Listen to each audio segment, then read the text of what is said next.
চাকরিতে ভালো করার ক্ষেত্রে আমাদের আরও অন্যান্য নলেজ প্রয়োজন আমাদের এই GPA 5 এর বাইরে।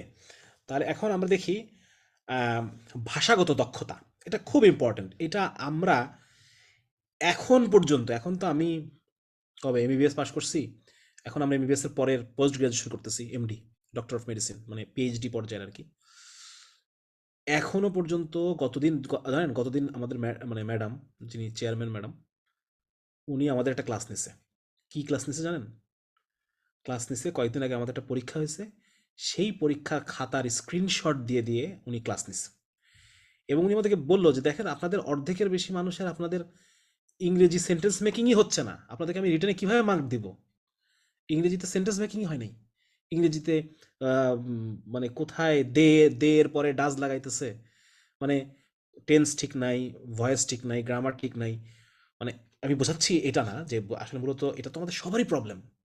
কারণ আমরা ওইভাবে মানে পাশ করার জন্য পড়ছি, আমরা কখনো মানে কি বলা যায়, মানে এটা অবস্থা আসলে সবারই এই খারাপ অবস্থা, ঠিক না বলেন? যার কারণে ভাষাগত দক্ষতা এইটা আমার যদি এই লেভেলে এসে লাগে, এই পর্যায়ে এসে যদি আমার এখন ভাষাগত দক্ষতা প্রয়োজন হয়, তাহলে পরে যারা SSC, ইন্টার, ভার্সিটিতে পড়তেছে, আরও অন্যান্য জায়গায় কর্পোরেট জব করবে, বিভিন্ন জায়গায় জব টব করবে, তাদের তো আরও বেশি প্রয়োজন নাকি?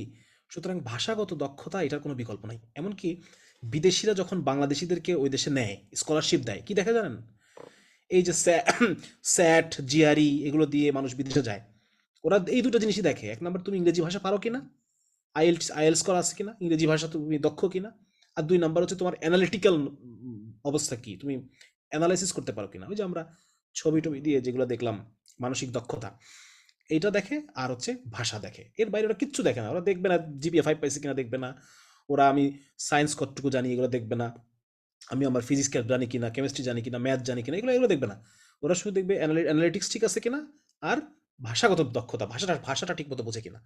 তাহলে ভাষাগত দক্ষতা ইজ সো ইম্পর্টেন্ট। এটা আপনার পরীক্ষার খাতা থেকে শুরু করে নিয়ে আপনার যেখানে আপনি চাকরি করবেন সেখানকার প্রমোশন, আপনি যদি ব্যবসায়ী হন, আপনার ভাষাগত দক্ষতা লাগবে আপনার কাস্টমার ইয়ে করার জন্য। হ্যাঁ, মানে সব প্রত্যেকটা জায়গায় আপনার ভাষাগত দক্ষতা কাজে লাগবে। সুতরাং আমাদের এটা খুব বাড়াইতে হবে। এক নম্বর, বাংলা দেখি, বাংলা ভাষার যোগ্যতা আমাকে কিভাবে বাড়াইতে হবে।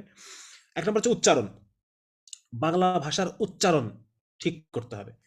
ঠিক আছে? উচ্চারণ ঠিক না হলে পরে আপনার প্রেজেন্টেশন সুন্দর হবে না। আপনি যদি সুন্দরভাবে প্রেজেন্ট করতে না পারেন, আপনি চাকরিতে ভালো করতে পারবেন না। ঠিক আছে?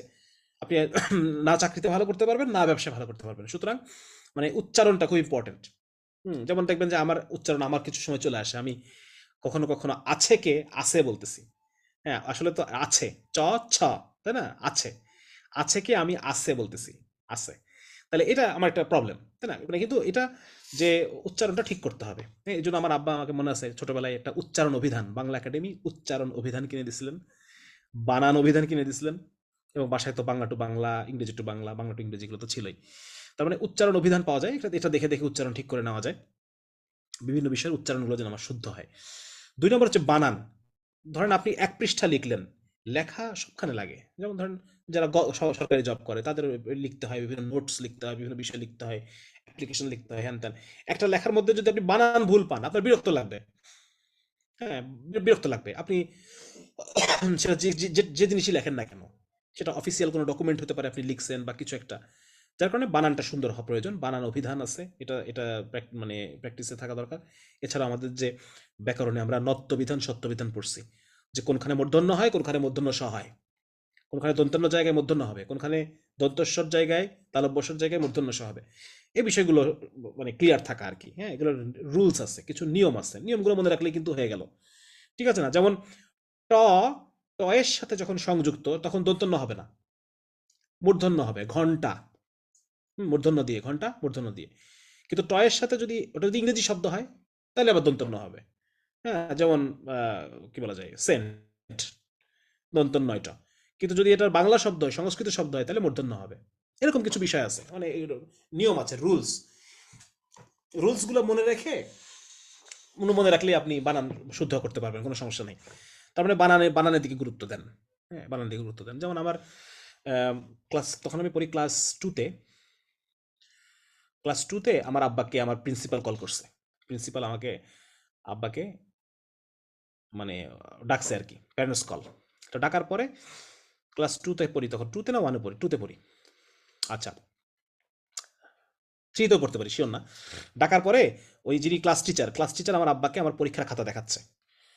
পরীক্ষার খাতা দেখায় বলতেছে যে দেখেন, এই যে আপনার ছেলের 3-4টা সাবজেক্টে পরীক্ষার খাতা, এই পরীক্ষার খাতাগুলোর মধ্যে সে ভুল লিখছে, কিছু কিছু জায়গায় তার লেখা ভুল, ভুল ভুল উত্তর দিছে সে, কিন্তু তার এই 3-4টা সাবজেক্টে পরীক্ষার খাতায় একটা বানানো ভুল নেই, একটা বানানো আপনার ছেলের ভুল নেই। এটা একটা মানে মিরাকল তাদের কাছে, যে একটা ছেলের 4-5টা সাবজেক্টে পরীক্ষা দিচ্ছে, তার মধ্যে একটা জায়গায়ও তার কোনো বানান ভুল নেই। এবং আমিও আমার কলেজ লাইফে, স্কুল লাইফে আমি সবখানে ওই যে বানান প্রতিযোগিতা হয় না, স্পেলিং বি, এগুলোতে আমি আমি যেতাম আর কি, ইংরেজি বাংলা সবগুলোতে। তো যাই হোক, মানে এটা একটা যোগ্যতা যেটা আপনার পরীক্ষার খাতা থেকে শুরু করে নিয়ে আপনার প্রেজেন্ট করা পর্যন্ত, বা কোনো লেখা প্রেজেন্ট করা, এইসব জায়গায় আপনার লাগবে। ঠিক আছে, এবং এখনো আমাদের পরীক্ষায় লাগে, এখনো ম্যাডামরা বানানের ভুল ধরে, আমাদের যারা চেয়ারম্যান আছেন, স্যার, অ্যাসোসিয়েট প্রফেসর, ওনারা এখনো পর্যন্ত যেখানে আমাদের বানান ভুল, হ্যাঁ, মানে পরীক্ষার সাবজেক্ট তো মেডিকেল সাবজেক্ট, কিন্তু এখনো ইংরেজি বানানের ভুল তারা ধরে, এবং বেশি বানান ভুল হলে তখন বিরক্ত হয়, নাম্বার কমে যায় আর কি। আচ্ছা, ভোকাবুলারি হচ্ছে আপনি বাংলা শব্দ কতগুলো জানেন, আপনার শব্দ ভান্ডার কি পরিমাণ আছে। হ্যাঁ, খেলা মানে যে খেলা, এর খেলা শব্দের আরেকটা যে ক্রীড়া, এটা সম্পর্কে আপনি জানেন কিনা, যে ক্রীড়া মানে খেলা, এবং এগুলো আপনি ব্যবহার করতে পারেন কিনা, আপনার লেখার মধ্যে মানে বিভিন্ন ধরনের শব্দ আসতেছে কিনা। হ্যাঁ, এটা একটা চমৎকার বিষয়, মানে লেখালেখির যোগ্যতা যে শুধু লেখকদেরই লাগে তা তো না। যারা চাকরিজীবী, তার কি লেখার যোগ্যতা লাগে না? তাদেরও লেখার যোগ্যতা লাগে, চাকরির প্রমোশনের ক্ষেত্রে এগুলো কাজে আসে। যে অমুক খুব ভালো মানে লিখতে পারে, কি বলা যায়, বিভিন্ন বিভিন্ন বাইরের কোম্পানির সাথে যোগাযোগ করতে হয়, সে ভালো চিঠি লিখতে পারে, বা সে ভালো মানে প্রস্তাবনা লিখতে পারে, বিভিন্ন জায়গায় সে মানুষকে ভালো বোঝাতে পারে, ভালো কথা বলতে পারে, এগুলো আপনাকে চাকরির ক্ষেত্রে অনেক আগায় দিবে, যার কারণে বানান সুন্দর হওয়া, ভোকাবুলারি সুন্দর হওয়া, হাতের লেখাটা স্পষ্ট হওয়া। হাতের লেখার দিকে তো আমরা একেবারেই গুরুত্ব দিই না, কিন্তু হাতের লেখা সুন্দর না হোক, স্পষ্ট হওয়া প্রয়োজন। ঠিক না? অনেকের হাতের লেখা পড়াই যায় না। মানে এবং এটা হাতের লেখাটা এখনো কাজে লাগে, জানেন? এখনো আমি বললাম না যে আমাদের এখনের পরীক্ষা তো ওই দেখা যাচ্ছে হাতের লেখার কারণে না, মানে রিটেন পরীক্ষায় ফেল করে ফেলতেছে। আমাদের পাস 60-এ, 60-তে পাস, রিটেনে ফেল করে ফেলতেছে হাতের লেখার কারণে। কারণ আমরা পড়তে পারতেছে না, বুঝতেছে না, নাম্বার করে দিচ্ছে না। তো যার কারণে এটা আপনার সারা জীবন লাগবে। এখন যদি আপনি হাতের লেখার জন্য ১ মাস কষ্ট করেন, এটা আপনার সারা জীবন লাগবে। আপনি যদি আ আপনার বাংলা উচ্চারণ ঠিক করার পিছনে ২ সপ্তাহ কাজে লাগান, এটা আপনার সারা জীবন লাগবে। ঠিক আছে না? বানান ঠিক করার পিছনে যদি আপনি ৬ মাস লাগান, এটা আপনার সারা জীবন লাগবে। আচ্ছা, তারপর হচ্ছে আরেকটা পয়েন্ট হচ্ছে নোট করা। হ্যাঁ? নোট করা। এইটা আ মানে বাংলা যে সাবজেক্ট আছে আপনাদের, বিশেষ করে এসএসসি এবং ইন্টারে যে বাংলা সাবজেক্ট, এই সাবজেক্টের জন্য বলতেছি আমি। আমি যদি এটা মানে আমার বাংলা নোট খাতাটা আপনাদেরকে দেখাতে পারতাম, তাহলে ব্যাপারটা মানে আরো বোঝানোর সুবিধা হইতো। কিন্তু দুঃখজনকভাবে ওইটা আমার গ্রামের বাড়িতে মা রেখে দিছে। তো ওই নোট খাতাটার বিরাট ইতিহাস। মানে ওইটা মানে আমি করছি, এটা করে আমার বন্ধু-বান্ধব ওইটা পড়ছে। হ্যাঁ? ইন্টারে আমার বাংলাতে এ প্লাস মিস হয়েছে আরকি। আমার এত কষ্ট যে আমার নোট পড়ে মানুষজন এ প্লাস পেয়ে গেছে, আমি পাই নাই। হ্যাঁ, মানে এমন একটা ইয়ে ছিল যে আমার কলেজ থেকে ইন্টারে যদি কেউ বাংলায়, ওই সময় কিন্তু এ প্লাস পাওয়া খুব কঠিন ছিল। আমরা হচ্ছি জিপিএস সিস্টেমের ৩ নাম্বার ব্যাচ আমরা। ৩ নাম্বার ব্যাচ আমরা। আম ওই সময় বাংলাতে ছিল মূল সমস্যা। বাংলাতে কেউই এ প্লাস পেত না আরকি সেই সময়টাতে। খুবই কঠিন ছিল। বিশেষ করে ইন্টারমিডিয়েটে। তো আমার কলেজে এরকম একটা ইয়ে ছিল যে যদি একজন এ প্লাস পায় বাংলায়, সেটা আরেফিন পাবে। এরকম একটা ছিল আরকি। কিন্তু দেখা গেল যে আল্টিমেটলি আমি পাই নাই। কিন্তু আমার নোট যারা পড়ছে তারা এ প্লাস পাইছে। খুবই কষ্ট। আচ্ছা, যাই হোক, কিছু কষ্ট করে লাভ নাই। তো ওইটাতে আমি আমি আমি যে কাজটা করতাম সেটা হচ্ছে, ধরেন একটা গল্প বা কবিতা, ওই চ্যাপ্টার থেকে আমি একটা প্রশ্ন নোট করব। একটা প্রশ্নই আমি নোট করব, এবং সেই নোটটা হবে অসাম। অসাম মানে সেখানে সাহিত্য মান থাকবে, সেখানে বিভিন্ন সাহিত্যিকদের কোটেশন-মোটেশন থাকবে, হ্যাঁ? যেমন কথার কথা, আম বিলাসী, বিলাসী ছোট গল্পে, হ্যাঁ, বিলাসীর যে কষ্ট সেটা চিত্রায়ন করো। এই কষ্টের মধ্যে দেখা যাচ্ছে যে কারো অমুক সাহিত্যিক কষ্ট নিয়ে একটা কথা বলছে। এবং আমার কাছে থাকতো কি? আমার কাছে থাকতো হচ্ছে আপনার বাণী চিরন্তনী নামে একটা বই থাকতো। বাণী চিরন্তনী। হ্যাঁ, বিভিন্ন দার্শনিক ভংচং এরা কে কি বলছে টলছে। তো দুঃখ, এই চ্যাপ্টারের মধ্যে গেলে সে দুঃখ নিয়ে কোন সাহিত্যিক, কোন দার্শনিক কে কি বলছে, হ্যাঁ, ইংরেজি বাংলা এগুলো মিলায় দেখা যাচ্ছে ওই দুঃখ বোধটাকে, বিলাসীর যে দুঃখ, সেই দুঃখটাকে আমি ফুটায় তুললাম। এরকম কথার কথা। তো এরকম একটা প্রশ্ন আমি নোট করতাম, এবং যে কোশ্চেনই আসুক না কেন, আমি ওই ঘুরায় পেঁচায় ওটার মধ্যে ফেলতাম। ফেলে ওইটা লিখে দিতাম। মানে বুঝাতে পারছি? মানে একটা কোশ্চেনই নোট করব। মানে দেখা যাচ্ছে এই চ্যাপ্টার থেকে এই কোশ্চেনটা ইম্পর্টেন্ট, সবাই বলতেছে, স্যাররা বলতেছে, তো এটা আমি এরকম আর্টিস্টিক্যালি নোট করে ফেললাম। নোট করে ফেলে এখন যদি অন্য কোনো প্রশ্ন আসে, তবু আমি ওই যে কুমির খাস কাটা খাস কাটা খাস কাটা খাস কাটা, ওই আমি তখন ওটা ঘুরাই পেঁচায় নিয়ে এসে কোনোভাবে এটার মধ্যে সেট করে ওই লেখাটা লিখে দিতাম। তার মানে বোঝা যাচ্ছে যে আরে এটা এটা তখন লেখার মধ্যেকার সাহিত্য মান টানতো, স্যাররা তো পাগল টাগল হয়ে যেত আর কি। তো যাই হোক, তো এটা ছিল ব্যাপার। তো যার কারণে এটা একটা মানে ভালো একটা জিনিস হবে যে আপনারা যদি নোট করেন, প্রতি চ্যাপ্টারের একটা প্রশ্ন আপনি খুব সুন্দর করে নোট করবেন, এবং ওই নোটটাই আপনি যাই আসুক না কেন আপনি ওটাই লিখবেন। একটু মানে সম্পর্ক একটু একটু কানেকশন করে আর কি, একটু কানেকশন করে ওইটা। আচ্ছা, আরেকটা হচ্ছে ফ্রি হ্যান্ড লেখার অভ্যাস। ফ্রি হ্যান্ড লেখার অভ্যাস এটা কি পরিমাণ ইম্পর্টেন্ট আমি আপনাদেরকে বোঝাতে পারবো না। যেমন আমি সম্ভবত ক্লাস থ্রি থ্রি ফোরের পরে আমি আর কোনো প্যারাগ্রাফ মুখস্থ করি নাই, বা কোনো রচনা মচনা এগুলো মুখস্থ টুখস্থ করতাম না, ওটা নিজে নিজে লিখতাম। তো এটা আসবে কিভাবে? এটা আসবে যদি আপনি ডায়েরি লেখার অভ্যাস করেন। আপনি যদি ডায়েরি লেখার অভ্যাস করেন, আপনার কয়েকটা জিনিস হবে। একটা হচ্ছে প্রতি বছরের জন্য নতুন ডায়েরি, প্রতি বছর নতুন ডায়েরি। এবং এই ডায়েরি লেখার অভ্যাস করলে কয়েকটা জিনিস আপনার হবে। এক নাম্বার হচ্ছে আপনার হাতের লেখা সুন্দর হবে, কারণ মানুষ সুন্দর করে লিখতে চায়। ডায়েরি যখন লেখে মানুষ আস্তে আস্তে লেখে, সুন্দর করে লেখে। এক নম্বর হচ্ছে আপনার হাতের লেখা ভালো হবে, স্পষ্ট হবে। দুই নম্বর হচ্ছে আপনার ফ্রি হ্যান্ড লেখার অভ্যাস হবে, ফ্রি হ্যান্ড। হ্যাঁ, আপনি আজকের দিনে কি কি টাচি ঘটনা আছে আপনি লিখলেন, কোনো একদিন আপনার মনটা খুব খারাপ, আপনি ওই ডায়েরিতে লিখে ফেললেন যে এই কারণে মন খারাপ, বা এই মানে আপনি আপনার, এবং এই সমস্ত জায়গায় আপনি এই ভোকাবুলারি ইউজ করবেন। আপনি যে ভোকাবুলারি আছে, নতুন নতুন শব্দ শিখছেন, সেগুলো আপনি ইউজ করবেন, করে আপনি ওইটা সুন্দর লেখা, সুন্দর করে আর্টিস্টিক্যালি লেখার চেষ্টা করবেন, সাহিত্যিকভাবে লেখার চেষ্টা করবেন ডায়েরি লেখা। এবং ডায়েরি লেখার অভ্যাস থাকলে পরে আপনি ফ্রি হ্যান্ড যে কোনো কিছু লিখতে পারবেন, আপনি নিজে থেকে বানায় লিখতে পারবেন। আপনার মানে ভিতরে বানানোর ক্ষমতা বাড়বে যদি আপনি ডায়েরি লেখার অভ্যাস করেন। এটা আপনার সারা জীবন কাজে লাগবে, আপনার চাকরির ক্ষেত্রে কাজে লাগবে, আপনি যখন প্রতিযোগিতার পরীক্ষা যখন দিবেন তখন কাজে লাগবে। আপনার আমাদের বিসিএস পরীক্ষায় 3 ঘন্টা বাংলা লিখতে হয়েছে। হ্যাঁ, তো এই সমস্ত জায়গায় এই জিনিসগুলো আমার কাজে লাগছে। তারপর দেখেন যে ডায়েরি লেখলে পরে আপনার ওই যে বললাম যে বিভিন্ন পিকুলিয়ার ইনফরমেশনগুলো আপনার মনে থাকবে। পিকুলিয়ার ইনফরমেশন যেমন যে মহিউদ্দিন মোহাম্মদ আলমগীর, শিহাবুদ্দিন মোহাম্মদ জাহাঙ্গীর, হ্যাঁ, বা এই যে পিকুলিয়ার কিছু ইংরেজি শব্দ যেগুলো আপনি পাচ্ছেন সেগুলো আপনি লিখে ফেলতেছেন। এই জিনিসগুলো ডায়েরি লিখলে পরে অনেক ফায়দা হবে আপনার, যেটা আপনার ভবিষ্যৎ জীবনে খুব কাজে দেবে। এরপর হচ্ছে কবিতা, ছোট গল্প পড়া। হ্যাঁ, কবিতা, ছোট গল্প এগুলো পড়া, এটাও খুব কাজে দেবে, যদি আপনার বাংলা ভাষাকে সুন্দর করবে, যেটা আপনার সামনে কাজে। এবং কবিতার ক্ষেত্রে যেমন রবীন্দ্রনাথ পড়াই যথেষ্ট। রবীন্দ্রনাথ পড়লেন, রবীন্দ্রনাথের ছোট গল্পের একটা গল্পগুচ্ছ আছে, এটা পড়লেন। এখানে ডেফিনেটলি ইসলামের আকিদার বিরুদ্ধে অনেক কথাবার্তা আছে, বাট এগুলো আকিদার সাথে মেলানোর দরকার নাই, এটা জাস্ট আপনি বাংলা লেখা। যেমন আমি জানি যে মাদ্রাসার বইয়ে কবিতা শেখানোর জন্য ছাত্রদেরকে সত্যেন্দ্রনাথ দত্তের কবিতা, সন্ধ্যের জাদুকর সত্যেন্দ্রনাথ দত্ত, ওনার কবিতা, এরপরে এর কোনো সমস্যা নাই এটাতে। আপনি যদি বাংলা ভাষা লেখা শেখার জন্য যদি রবীন্দ্রনাথ পড়েন, এতে কোনো সমস্যা নেই। হ্যাঁ, সুকুমার রায়, ঠিক আছে না? তারপর এগুলো বই পড়লে মানে ভালো হবে ইনশাআল্লাহ। আচ্ছা, তারপর হচ্ছে বলার অভ্যাস। বাংলা বলার অভ্যাস, এটাও কি খুব ইম্পর্টেন্ট। বলার অভ্যাসের জন্য যেটা করতে হয় সেটা হচ্ছে আয়নার সামনে কথা বলতে হয়। আয়নার সামনে কথা বলে দেখতে হয় যে আমি যখন কথা বলি তখন দেখতে কেমন লাগে। ঠিক আছে? দেহভঙ্গি, বোঝানোর ভঙ্গি, হাত নাড়ানো, মুখের ভঙ্গি, চোখের ভঙ্গি, এই জিনিসগুলো আপনি আয়নার সামনে বসে ঠিক করবেন। এবং আয়নার সামনে বসে আপনি নিজের কথা বলার যে স্টাইল, এই কথা বলার স্টাইলটাকে আপনি ঠিক করবেন, এবং এটা আয়নার সামনে প্র্যাকটিস করতে করতে আপনার মধ্যে দক্ষতা আসবে। যেমন এটা হতে পারে আপনি আয়নার সামনে দাঁড়ায় আপনি 5 মিনিট কথা বলবেন আপনার স্কুল নিয়ে। হ্যাঁ, কি কি বলবেন, কি কি কথা বলবেন, এভাবে আপনি আস্তে আস্তে নিজের দক্ষতাগুলোকে বাড়াতে পারেন। ঠিক আছে না?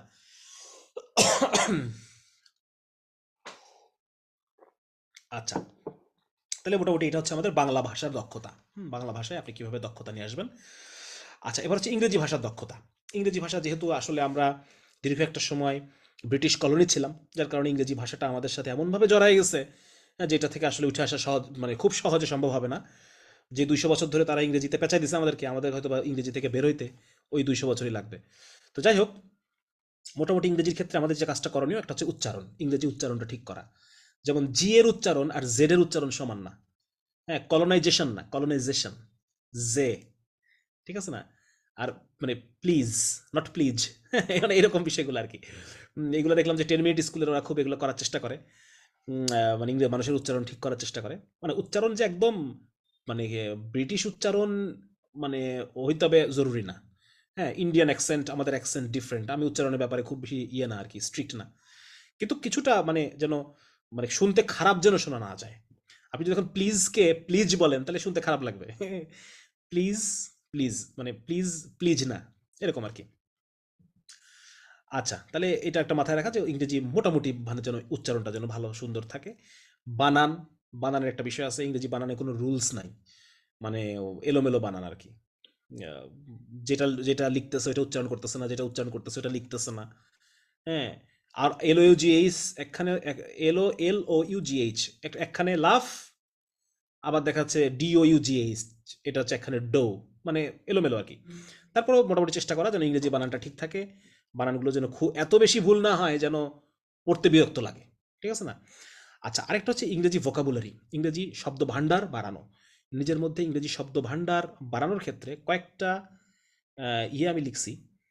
একটা হচ্ছে ডিকশনারি দেখা। ডিকশনারি দেখা, ডিকশনারি দেখা মানে বলতে যেমন হচ্ছে আমাদের সময় যেটা হতো, আমরা আম, যখন টার্ম পরীক্ষা শেষ হয়ে যেত, টার্ম পরীক্ষা শেষ হয়ে যাওয়ার পরে যে সময়টা, এই সময়টা আমি এবং আমার এক বন্ধু আমরা দুজন পাল্লা দিয়ে ডিকশনারি দেখতাম। মানে ডিকশনারি এমনি এমনি পড়তেছি ডিকশনারি, হ্যাঁ, মানে উল্টাচ্ছি ডিকশনারি, উল্টাচ্ছি ডিকশনারি, উল্টাচ্ছি র্যান্ডমলি, কোনো কারণ নেই, যে কোনো একটা জায়গা থেকে ডিকশনারি উল্টাচ্ছি। এবং যদি কখন কোনো মানে পিকুলিয়ার শব্দ, যে কেমন আপনাদের সাথে শেয়ার করলাম মাঙ্কি অ্যাবাউট, তাই না? তারপর গরুর দুধ দোয়া, এটা ইংরেজি কি? মিল্ক। হ্যাঁ, the man is milking the cow, গরুর দুধ দোয়াচ্ছে, মিল্কিং। গাছে পানি দেওয়া, ওয়াটারিং। ওয়াটার শব্দটা নিজেই ভার্ব। হ্যাঁ, he is watering watering the field, মানে এরকম, মানে এরকম ধরনের মানে ইন্টারেস্টিং যদি কোনো শব্দ আপনি পান, সেই শব্দটা আপনি ডায়েরিতে লিখে রাখতেছেন। এটা একটা ডিকশনারি দেখলে পরে, যখন আপনি অবসর টাইমে ডিকশনারি দেখবেন, যখন পরীক্ষা থাকবে না, পরীক্ষা টরীক্ষা নাই, ফ্রি আছেন। হ্যাঁ, কিন্তু এখনকার ছেলেপেলেরা গেম খেলে হ্যান ত্যান, এগুলো টিভি টুভি দেখে, বিভিন্ন ফেসবুকে সময় নষ্ট করে। আমাদের সময় সময় নষ্ট করার এত ওয়ে ছিল না, তো আমরা ডিকশনারি দেখে সময় নষ্ট করতাম। আচ্ছা, এরপর হচ্ছে আরেকটা কাজ আমি করতাম, সেটা হচ্ছে সমচ্চারিত শব্দগুলো একসাথে ডায়েরিতে লিখে ফেলা। সমচ্চারিত শব্দগুলো একসাথে লেখা, যেমন যেমন হচ্ছে, যেমন হচ্ছে আহ, যেমন কি বলা যায়, যেমন হচ্ছে আম, মানে একই রকম শুনতে শোনা যায়, উচ্চারণগুলো একই রকম, কি আছে যেমন ড্রিবল, পিবল, মানে এই যে একই রকম শুনতে, একই ধরনের উচ্চারণ। হ্যাঁ, নিডল, মানে এই যে লাস্টে একই রকম উচ্চারণ, যেগুলো আর কি আমি দেখাইতে পারলে ভালো হতো। আমার ডায়েরি, আমি ভাবছিলাম যে আমার ডায়েরিগুলো বাসায় আছে, তাহলে আমি ছবি তুলে তুলে দিতে পারতাম, কিন্তু ওগুলো দেখলাম যে গ্রামের বাড়িতে রেখে আসছি। যাই হোক, দিতে পারলাম না। মানে একই ধরনের শব্দ যেগুলো উচ্চারণ হচ্ছে, এগুলা একসাথে লিখতে হবে আর কি। হ্যাঁ, এবং এটা তো আপনি একসাথে সবগুলো শব্দ পাবেন না, কি করবেন তাহলে? আপনি দেখলেন যে মানে একই রকম উচ্চারণ কয়েকটা শব্দ আপনি পাইলেন, পাওয়ার পরে আপনি ওগুলো লিখে ফেললেন, খাতার বাকি জায়গাটা ফেলে রাখলেন, মানে ডায়েরির বাকি পৃষ্ঠাটা ফেলে রাখলেন। আবার যখন একটা পাবেন, আজ থেকে 5 দিন পর আবার এরকম একটা পাইলেন, একটা দুটো শব্দ, ওইটা আবার ওখানে লিখে ফেললেন। মানে ওই পৃষ্ঠাটা ওই উচ্চারণের শব্দের জন্যই, শুধু ওই পৃষ্ঠাটা, আপনি আর অন্য কিছু লিখবেন না, এইভাবে। আর ইন্টারেস্টিং শব্দগুলো ডায়েরিতে লিখে ফেলা, এটার একটা সুন্দর একটা প্রক্রিয়া হতে পারে। এভাবে আপনি আস্তে আস্তে আপনার ভোকাবুলারি বাড়াবেন। এরপর হচ্ছে ইংরেজি গ্রামার। ইংরেজি গ্রামারের জন্য আপনারা কেবলই বলবো না, এখনো গ্রামারের জন্য ম্যাডামরা নাম্বার কম দেয় আমাদেরকে। বস, আপনার বস বলে যে আম, আপনার যদি ফরেন কোনো পার্টির সাথে কথা কথা, আপনি আপনাকে ফরেন একটা পার্টির সাথে আপনাকে করতে হচ্ছে, ইমেল চালাচালি করতে হচ্ছে, সেই ইমেইলের মধ্যে যদি আপনার গ্রামার ভুল থাকে, আপনার তো ওদের সাথে আপনার কানেকশনই হবে না। মানে ওরা বিরক্ত বোধ করবে যে এরা কেমন, তাই না? তো সুতরাং মানে এগুলো আপনার সারা জীবন লাগবে। আপনি যদি বড় একটা কোম্পানিতে চাকরি করেন, আপনার বস বলে যে তুমি ওই ফরেন পার্টির সাথে তোমার লেখালেখি করতে হবে, কথা চালাচালি করতে হবে, তুমি লেখো, বিজনেস প্রপোজাল লেখো, এই লেখো সেই লেখো। তো এগুলো সবসময় লাগে। তো সেখানে গ্রামারটা বুঝে পড়তে হবে। গ্রামারের জন্য কিছু রুলস আছে, সেই রুলসগুলা মনে রেখে, মানে এমনি মুখস্থ না, মনে রাখতে হবে, আর মুখস্থ করতে হবে যেগুলো রুলস না, এগুলো বের করো, ওগুলো একটু মুখস্থ করতে হয়। হ্যাঁ, আর যেগুলো রুলস সেটাকে বুঝতে হয়। ক্ষেত্রে কিছু জিনিস আছে, যেমন ইডিয়মস এন্ড ফ্রেজ, এগুলো মনে, এগুলা মানে পড়তাম, পড়তাম, লিখতাম, সেন্টেন্স তৈরি করতাম, পড়তাম, লিখতাম। তাহলে ইডিয়মস এন্ড ফ্রেজ মানে বলা যেতে পারে, কি বলা যেতে পারে, এগুলো খুব মজার জিনিস। ইডিয়মস এন্ড ফ্রেজ খুব মজার জিনিস। যেমন ধরেন কি বলা যায়, আম, যেমন bit around the Bush. Bit around the Bush, bit around the Bush মানে হচ্ছে ঝোপের আশপাশে পিটানো, তাই না? কিন্তু মানে মূল অর্থ, মানে ব্যবহারিক অর্থটা হচ্ছে যে মানে মূল প্রসঙ্গে না আইসা আশপাশের এলোমেলো কথাবার্তা বলা, পিছলানো, পিছলানো যেটাকে বলে আর কি। তাহলে don't boot around the bush, come to the point. Don't boot around, মানে beat around the bush, come to the main point. মানে আজে বাজে এলোমেলো কথাবার্তা বলো না, মূল পয়েন্টে আসো। এরকম যেটার আক্ষরিক অর্থ একরকম, কিন্তু ব্যবহারিক অর্থটা একটু ডিফারেন্ট। ঠিক আছে না? এগুলোকে বলা হচ্ছে ইডিয়মস এন্ড ফ্রেজ। যেমন Apple of Discord. Apple of Discord মানে কি? অ্যাপল অফ ডিসকর্ড মানে হচ্ছে আম, ঝগড়ার টপিক, ঝগড়ার টপিক। হ্যাঁ, অ্যাপল অফ ডিসকর্ড শব্দটা কোত্থেকে আসছে? গ্রিক মিথোলজি থেকে আসছে। গ্রিক মিথোলজিতে কি ছিল? যে তিন দেবীর মধ্যে, তিনটা দেবী, তিন দেবীর মধ্যে বা তাদের মধ্যে ইয়ে হচ্ছে যে একটা আপেল নিয়ে, একটা একটা স্বর্ণের আপেল। তো তারা করতেছে, আমাদের মধ্যে যে সবচেয়ে সুন্দরী সেই আপেলটা পাবে। হ্যাঁ, এটা নিয়ে তিন দেবীর মধ্যে ঝগড়া। এটা নিয়ে ট্রয়ের ঘটনা মটনা আছে, ট্রয়ের যুদ্ধের কাহিনী টাহিনী আছে। তাহলে এই আপেলটা নিয়ে ঝগড়া, তাই না? তাহলে ওইটা আর কি, মানে অ্যাপল অফ ডিসকর্ড। তোমরা পাঁচজন মিলে ঝগড়া করতেছে, কি ব্যাপার তোমাদের, what is the Apple of Discord, কি নিয়ে ঝগড়া করতেছো তোমরা? তো এরকম মানে ইডিয়মস হচ্ছে এরকম, এগুলো বলে ইডিয়মস। এগুলো মুখস্থ করতে হয়, এগুলো আমরা পাঁচটা পাঁচটা করে পড়তাম। আচ্ছা, অ্যাপ্রোপ্রিয়েট প্রিপোজিশন। অ্যাপ্রোপ্রিয়েট প্রিপোজিশন হচ্ছে